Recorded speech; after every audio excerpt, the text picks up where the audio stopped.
Year 4, so welcome to our new math topic. We're looking at money for the next few days. So today's lesson, we're going to be converting common units of currency. So hopefully by the end of the lesson, you will be able to convert common units of currency. So hopefully you all know what that word currency means. It's the different money that we have. So in UK, we have pounds. Anybody recognise this one? That's a dollar sign. And that one, what's that one there? That's euros. This one is cents, so that's the dollars and euros equivalent of our pence, or pennies, and this is for our pence there. So they're the ones that we're going to be working with. So the first thing I want you to do is get yourself a piece of paper and a pencil. Now we did this when we were doing converting measurements, capacity and units of grams and kilograms and length and things like that. So, but see if you can remember it. So get yourself a piece of paper and draw yourselves 5, 6, 7, 8 little lines and put your decimal points in the correct place as well. And then I'll give you a clue. If I put units there, see if you can build the other place value places around the units. I'll just give you 30 seconds to do that. So quickly scribble them down as much as you can remember.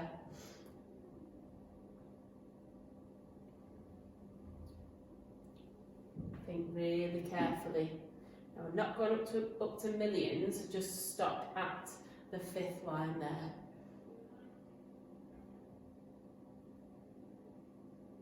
Okay, let's see what you can remember. So we've got units. Next to units we have our tens, so hopefully you got that one. And then we have our hundreds. And then we have thousands. Anybody manage this one here? What's the next one there? That's the tens of thousands. Okay, and then to the right of decimal point, we have tenths, then we have hundredths, and finally we have our thousandths. Okay, so hopefully most of you will have got that correct. And that's what we're going to be working with today. So it's going to be very, very similar to when we were converting the other units a few weeks ago, moving all our digits either to the right or to the left. So, let's first of all look at pence and pounds. So we should know that there are 100 pennies in a pound. So this means that it's 100 times smaller. So we're making the number smaller. What calculation do we need to do? Are we dividing or multiplying if we're making a number smaller? What do you think? Divide or multiply to get something smaller? Well, hopefully you recognise that we are going to be dividing. So we're going to use the same method as if we were dividing a number by 100 to work out these conversions. So when we're dividing, if we're making a number smaller, do we move our numbers to the right? So we're going to go down this way into our tenths, hundreds and thousands. Or are we going to move our digits to the left? Which way do you think if the numbers are getting smaller if we're dividing? Let's see if you worked it out. So we're going to go to the right. And how many places? Well, if you remember, the clue was in the number, the 100, wasn't it? What was the clue in the 100 that was telling us how many places we need to move our numbers? It was the amount of zeros. So there's 2 zeros in 100, so we're going to move our numbers 2 places. So when we're dividing by 100, we move to the right and we jump 2 places. So let's have a little go together. So these ones are asking us to convert pennies into pounds. So the first example is asking us to convert 600 pence into pounds. So we know now that if we're dividing by 100, we move the digits 2 places because there's 2 zeros and we're going to go to the right. So if you need to, like I have here, write it out again, your place value, and put your numbers under the correct headings if that's going to help. So I've got 600. So I've got 6 lots of 100, no tens, no units. Now we're dividing, so we're going to go to the right and we're jumping 2 places because there's 2 zeros. So that's the big clue. Okay, so my 0, now we ignore we don't jump onto the decimal, we just jump over it, but the decimal never moves. Okay, so we're going to go 1, 2. So that 0 jumped 2 places. This 0, 1, 2 into my tenths, and my 6 will jump 1, 2 places into my units. So look at that number there. So this is my new number. How many pounds is that? So I've gone from having 600 pence to how many pounds? What would my answer be? Okay, hopefully you've been shouting at me 6. We don't need those zeros. Okay, you can still write it.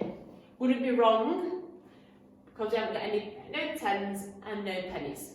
Okay, so you can write it like that, or you can just write the 6. Okay, so I've got 6 pounds. So the next example, this time, so still dividing because we're still going from pence into pounds. This time I've got 775 pence. So I've written them under the right heading, okay? We know we're still dividing by 100 and we're still moving 2 places to the right because again, there's 2 zeros in that 100. So my 5 jumps over the decimal 1, 2 places. My first 7 here goes 1, 2 places into the tenths. And my 7 here goes 1, 2 places into my units. Now what is missing, because this is my new number, alarm bell should be ringing now. See if you can shout at me, what is missing from my number? What's missing that would make it wrong? Because I could put 775. What is missing? Hopefully you've spotted it's the decimal point that's missing. So I'll pop that in the middle. So 775 pence becomes £7.75. Okay, so that's the dividing. Now if we look at the opposite, so this time we're going from pounds into pence. So all we've got to do is the opposite. Everything stays the same, we're just going to move in the opposite direction because this time it's 100 times bigger. So if a number is getting bigger, what calculation are we going to be doing if it's getting bigger? So think carefully. Before we made it smaller, so we did some division. So this time we're making it bigger. So what do we need to do? Hopefully you would have been shouting multiply. We're still multiplying by 100. Okay. This time the question asks us, which way do we move the digits? So if we're multiplying, when we divided we went to the right. Now we're multiplying, so which way are we going to move the digits? To the left. How many places? Well, we're still, although we're multiplying, it's still by 100. So I've still got 2 zeros, so I'm still going to move all the numbers 2 places. So let's do a couple of examples for this one. So we're converting from pounds this time into pence. So I've still got my place value written out there. So again, write that down if that helps you. Write it down. This time I'm starting with 4. So we know that's a unit. There's nothing else there, so it goes in my units column. And we're multiplying it by 100. So multiply by 100 and move all the digits 2 places to the left.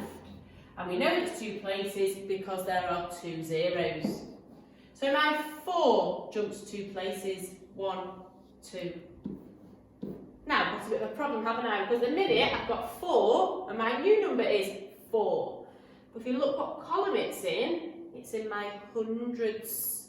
So I can't just write 4 as my answer. I've got to fill the spaces in. Now, what number doesn't change the value of my 4, but just makes my answer correct? It would be zeros. Okay, so now I've got 400, my new number. So £4 is 400 pence. Now you probably would have known that. You would have known that in £1 there's 100 pennies. So if we times that by 4 for £4, then we get 400 pence. Okay, let's do one last little example. So the next one's asking me to convert £9.52 into pence. So think about where your decimal is, £9.52. £9.52. So I'm going to my left 2 places. So start with my 9, 1, 2. Then I'll jump my 5, 1, 2. And my 2, 1, 2. So I've got a new number here, 952.